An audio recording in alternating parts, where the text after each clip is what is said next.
Hello friends, आज आम विभिन्न प्रकार कोण विषय पढ़ा। तो पिले कोण क्या कह जाए ना गोटे शीर्षबिंदु थी दुईटी भिन्न रश्मि द्वारा गठित चित्र को कोण कह जाए। अर्थात ये पिले देख ये पिले दुईटी रश्मि अच्छी किंतु ये कौन प्रकार कोण सृष्टि है ना। अर्थात ये समान रश्मि हो गला, दुईटी भिन्न रश्मि हवा दरकार। तो ये देखा जाऊ ये जो देखा बोले ये गोटे बड़ रश्मि अच्छी गोटे छोट रश्मि अच्छी। तो ये जो कोणटी सृष्टि होची ये हूँ 0 डिग्री कोण। केते डिग्री? 0 डिग्री कोण।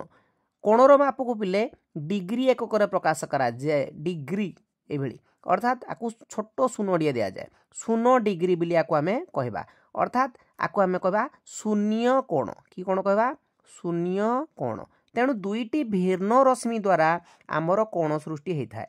जदि एइठी गोटे आम एक रश्मि नबा, एइठी गोटे रश्मि नबा, तो ये कौन है पिले देख दुईटी रश्मिर शीर्ष बिंदु गोटे, एटा गोटे शीर्ष बिंदु ना मन कर दिया जाऊ क ख ग। एइठी रश्मि दुईटी किए किए पिले हेले क ख रश्मि, क ख रश्मि आउ क ग रश्मि, क ग रश्मि दुईटी रश्मि हो गला। तो एइठी गोटे कोण सृष्टि है। तेणु आम कौन जानले जे गोटे शीर्ष बिंदु थाई दुईटी भिन्न रश्मि द्वारा गठित चित्र को कोण कहा जाए। ताले पिला माने कोण क्या कहा जाए तुम्हें जानी पारलो। कोण रे दुईटी रश्मि अच्छी बोली मध्य जानलो एवं गोटे कोण रे गोटे शीर्ष बिंदु मध्य थाए। तो आम कौन जानले एई कोण रे जो देखिया बेले शीर्ष बिंदुर नाम पिले कौन? 6। ठीक अच्छी। एठी आमर रश्मि दुईटर नाम कौन ना 6 ज रश्मि, एमती चिन्ह देदेबा। आउ 6 च रश्मि, 6 च रश्मि। एपटू एपटी गला, एपटू एपटी कहबनी 6 च 6 ज। आउ कि 6 रु 6 कहीदेव 6 रश्मि, एटा भूल हो बोले 6 च रश्मि कहवा पड़ो। जोड़ू जाइए से आड़े कह। ठीक अच्छे। दुईटी रश्मि ना देदेले, शीर्ष बिंदुर ना देदेले। तो ये कोणर नाम कौन लिखा पिले ना च 6 ज कोण कहवा। कौन कहवा? च 6 ज कोण कहवा। किंबा एटा को आमे कोण न लिखिकिना आको आमे च 6 ज एमिति कोण चिन्ह बोली मध्य दे पारिबा। च 6 ज कोण। तो च 6 ज कोण आम लिखि पारिबा। आउ कोण लिखि पारिबा ना ज 6 च कोण बोली मध्य लिखि पारिबा। अर्थात ज 6 च कोण। सब मन रखिथ बोले कोण लिखला बेले ये शीर्ष बिंदु ना मझिरे रखिबो। सब शीर्ष बिंदु ना मझिरे रखिबो, नले भूल हो। जदि किए कहीदेव ना च ज 6 ताले भूल हो। ठीक अच्छे। तेणु च 6 ज कहले चलिबो बा ज 6 च कहले भी चलिबो, किंतु शीर्ष बिंदु ना मझिरे रहिबा निहाती भाबरे आवश्यक। ताले पिला माने देखो तो एडी जो कोणटा सृष्टि होईची एडा होजी हमर 0 डिग्री माने शून्य कोण। कि कोण? शून्य कोण। ठीक अच्छे। तो यही कोण को टिके भल भाव पिले देख। तो पिले यही कोणटा आमर कौन हो 0 डिग्री रु अधिक, किंतु यही भाया होता आम 90 डिग्री होता, किंतु 90 डिग्री होती कि नहीं। तेणु यही जो कोणटी सृष्टि होती देख ये कोणटी यही जो रश्मि आउ यही रश्मि द्वारा जो कोणटी सृष्टि होती ए प्रकार कोण को आमर सूक्ष्म कोण बोली कह जाए। कि कोण? सूक्ष्म कोण, जार परिमाण 0 डिग्री रु अधिक आ 90 डिग्री रु कम। अर्थात आम कह सूक्ष्म कोण बा इंग्राजी रे आमे ताकू कहू एक्यूट एंगल बोली। कौन कहू? Acute angle. तो वर्तमान आमे देखिबा तृतीय कोणटी को भल भाव पिले देख। जदि आमर एई भली होउजी ताले 90 डिग्री हबो। एडा 90 डिग्री होउजी ना। एई भली जदि एतिकी आमर 90 डिग्री हेले ताकू आमे कहू समकोण। कि कोण कहबा? समकोण। समकोण को इंग्लिश रे आमर राइट एंगल बोली कहा जाए। कौन कह जाए? राइट एंगल बा समकोण। जो कोणर परिमाण 90 डिग्री ताको आमे समकोण कहबा। जो कोणर परिमाण 0 डिग्री रु अधिक 90 डिग्री रु कम ताको सूक्ष्म कोण बा एक्यूट एंगल बोली कहबा।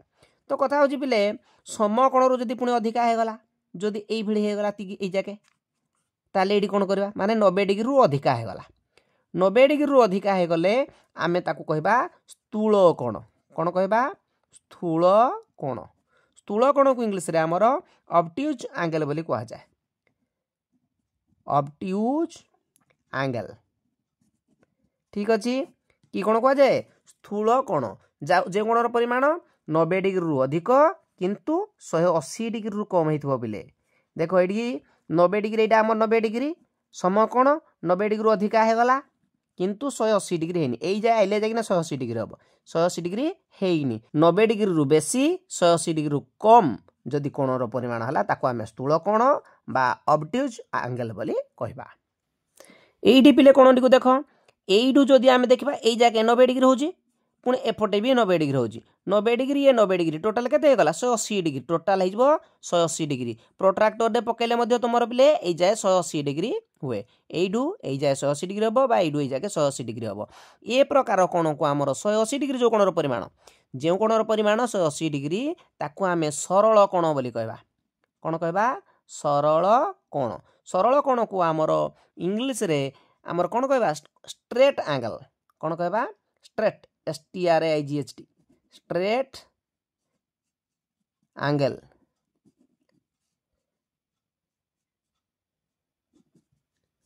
स्ट्रेट एंगल सरल कोण बा स्ट्रेट एंगल बोली कहबा। किंतु पिले मने रखो जदि 180 डिग्री रु बेसी हे गला एई जगह हेले 180 डिग्री किंतु 180 डिग्री माने कर एई जाय हे गला ताले 180 डिग्री रु बेसी किंतु हमर देखो एई जाय हेले हमर 270 डिग्री हबो 270 डिग्री पिले कम अछि केते डिग्री कम 270 डिग्री कम तो ए प्रकार कोण को प्रवृद्ध कोण को इंग्लिश रे रिफ्लेक्स एंगल बोली कहा जाय कोण कहा जाय रिफ्लेक्स एंगल ठीक अछि। तो पिले माने देखो आमे वर्तमान देखिले मोटा मोटी भाव रे जे प्रथम कोणटी देखिले 0 डिग्री शून्य कोण जोड़ा तापर देखिले 0 डिग्री रु अधिक 90 डिग्री रु कम सूक्ष्म कोण बा एक्यूट एंगल तापर देखिले 90 डिग्री हेले सम कोण बा राइट एंगल 90 डिग्री रु बेसी हे गला 180 डिग्री रु कम हे गला ताकू ऑब्ट्यूज एंगल बा स्थूल कोण कहले 180 डिग्री हे गले आमे ताकू स्ट्रेट एंगल कहले 180 डिग्री रु बेसी हे गले रिफ्लेक्स एंगल बोली कहले वर्तमान आमे देखबा जदि टोटल कोणडा पिले हे जाय माने एइडू एइ जाके भी हबो एइडू एइ जाके भी हबो तो टोटल केते डिग्री हे गला पिले 360 डिग्री हे गला ये पिले गोटे प्रोट्रैक्टर हबो एपटे पकेले मध्ये प्रोट्रैक्टर एइडू ए जाके 180 डिग्री एइडू ए जाके भी 180 डिग्री 180 एपटे 180 एपटे 180 360 डिग्री पूरा देखो पिले गोल हे गला तेणु ए प्रकार कोण को हमर फुल रोटेशन बोली कहा जाए माने वृत्तीय कोण कहा जाए कोण कहा जाए वृत्तीय कोण बा फुल रोटेशन पिला माने मने रखो ए प्रकार कोण को आमे वृत्तीय कोण बोली मध्ये कहिले फुल रोटेशन बोली कहिले आउरी मध्ये आमे कंप्लीट एंगल बोली मध्ये कहि पारिया कंप्लीट एंगल ठीक अछि पिले आज पिले एतिकी पुणी देखा हबो आसंता भिडियो रे जय जगन्नाथ।